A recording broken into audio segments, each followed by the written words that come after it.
मुत्तहिदा कौमी movement Bahadurabad office में वफाकी वज़ीर ख्वाजा साद रफ़ीक और मुत्तहिदा क़यादत की बातचीत हुई। मीडिया से गुफ्तगू में मुत्तहिदा रहनुमा आमिर खान ने बताया कि वफाक में मुआहदा हुआ है।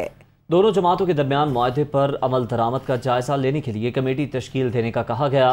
कराची सर्कुलर रेलवे पर काम करने के लिए तेजी से अमल किया जाए। हमारा एक मुआहदा हुआ है मुस्लिम लीग नून के साथ।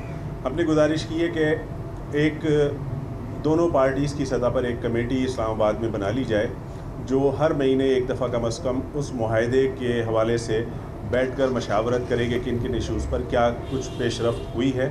तो उस पर एग्री किया है। इंशाल्लाह इसके ऊपर एक कमेटी तश्कील दे दी जाएगी। हैदराबाद शहर के अंदर जो एयरपोर्ट है वो फंक्शनल नहीं है, तो कोशिश करके कम अज़ कम उसको डोमेस्टिक फ़्लाइट के लिए शुरू किया जाए कि वहाँ पर डोमेस्टिक फ़्लाइट जो है वो आनी शुरू हों।